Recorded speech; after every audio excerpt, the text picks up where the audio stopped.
So I'm not sure if this accommodation tour has been something I've been looking forward to giving you or not, but we'll kind of see as it progresses.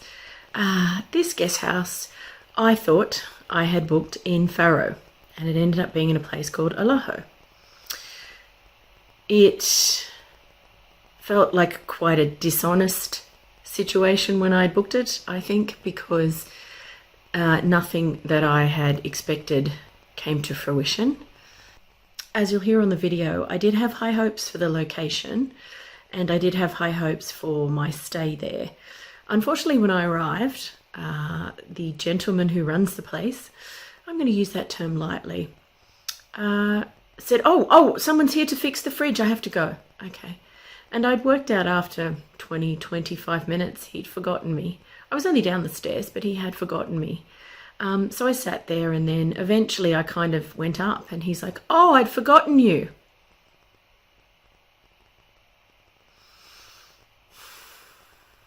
But I had a moment and I went, okay, maybe he's having a bad day. I'll make an excuse for him. I don't think it necessarily went better. It went worse. I had tried to, though, think, okay, local businessman. I'd written a review. It's a decent review, actually, which will be relevant towards some comments I make at the end. But there were a range of things about this place that were beyond crappy. It is not in walking distance of anything. The season they're open, it is boiling, so you can't walk anywhere. You just can't. So you have to have a car. If you try and stay at this location without a car, you will hate yourself. It will be impossible. You will not enjoy the time. I did have a car. I did get a car to go and explore the Algarve, but it was horrendous as a place to go and get anywhere. There was nowhere nearby. You're up an alley that feels awful. Not a good location, but it says good location. There were ants. A lot of ants in my room. Wasn't real happy about the ants. Had to kill them a lot because there was a little kitcheny area that you had outside that he had allowed the guests to have, of fridges that sort of worked but sort of didn't.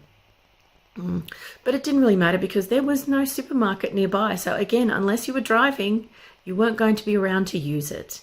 Lots of lovely signs that said things like, if you leave the air conditioning on, we will be charging you money. So hospitable. They cleaned twice, I think, while I was there, and I think I was there roughly a week or so. And my personal favourite, they left me a note about the times. Okay, that's really polite, actually. That gives me a sense of when I need to be, either not around or scarce. But then I ran into this guy again. I think it was his wife doing the cleaning, but I ran into him again, and he's like, do you think you could tidy up for my wife? Oh, right. So you'd like me to tidy up as a guest so your wife can clean. I should tidy up.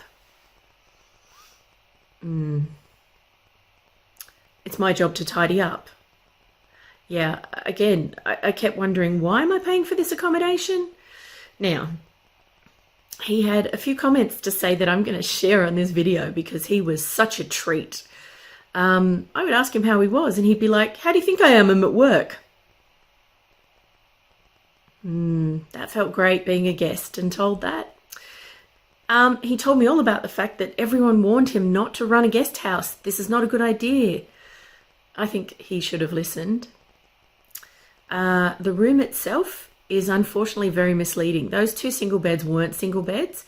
They were two single mattresses on a cement slab.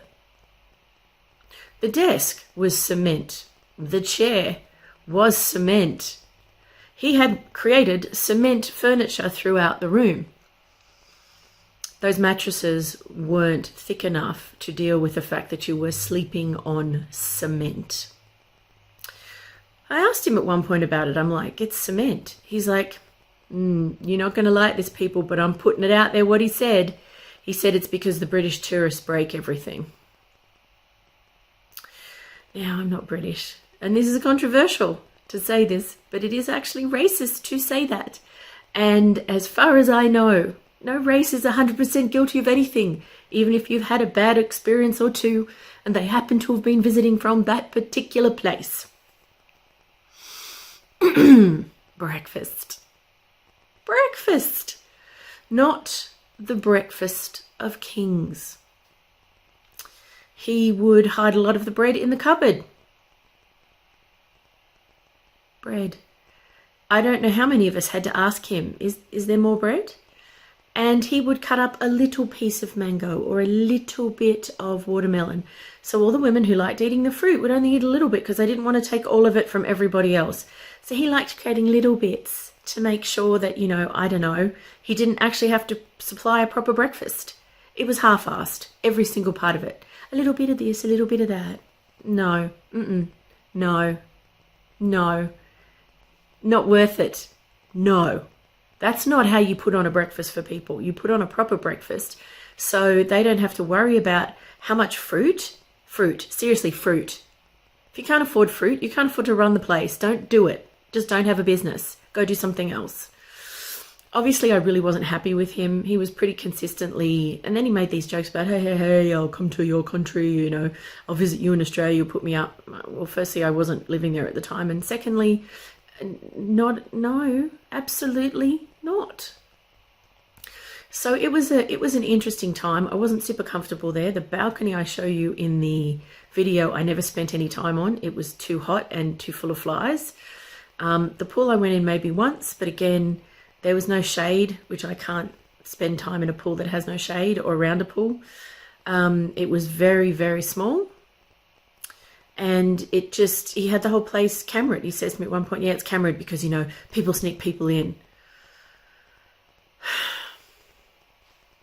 I mean, nothing about this was pleasant, except the fact that I met a lot of really cool Portuguese people that were staying there. And in fact, one friend that I'm still in touch with. So it was not a restful, pleasant time. I didn't really want to be in the room. And a big thing for me with accommodation is when you're just traveling, it's not as essential, I suppose. But I actually want to feel comfortable and at home, particularly if I'm living in these places or traveling through or taking my time to get a sense of them. So it was unpleasant. It wasn't clean. It was sticky. They didn't change towels frequently. Oh, and the bathroom, which you couldn't really tell from the video. They'd built out one side of the tiled area so that you couldn't really fit through it and the way the door. So the door opened one side and the tile went the other way. And you were supposed to fit through the little section. Now, granted, I'm not small, but it was almost dead set impossible. It was like they tried to this corridor to build a bathroom in the corridor. And because of these lovely marble floors people mentioned in their reviews, it was noisy at night. People banged their doors. You get no sleep if somebody came home and they're having a chat. It was not a comfortable place at all. It wasn't. But here's the actual tour. It's quite short. I wouldn't recommend this place. Please don't stay there. So here's the tour. I'll be back at the end for an update. Okay, so just arrived in my guest house. This is Seaview Guest House, and here it is. So 2 single beds. Well, I only really need one, which will be weird, but cool. The door locks. There's place for stuff. So this is, they include breakfast, and there will be a fridge for guests, which is being fixed. There's nice little sides to it. Ensuite, which works. Ooh.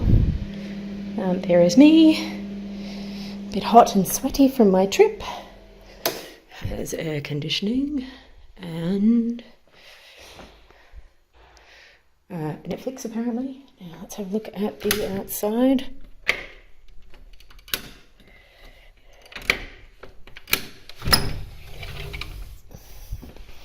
We have a balcony.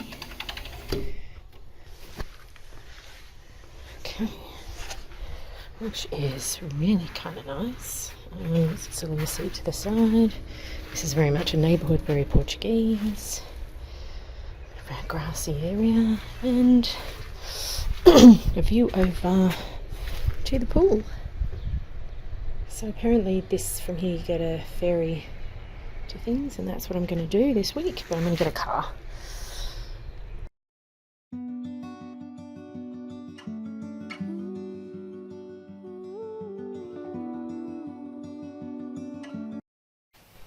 So I wanted to share this one last little tidbit. I'm going to put the review on screen while I'm talking. I put this review up when some friends had actually recommended the next place. I didn't go through booking for the place I stayed in after, and it was nice, and it was much nicer, particularly on the inside, not on the outside so much, but on the inside than the last place, and it was a studio. But I, unfortunately, which I've never made the mistake of doing now, put the review up before I'd left the next accommodation.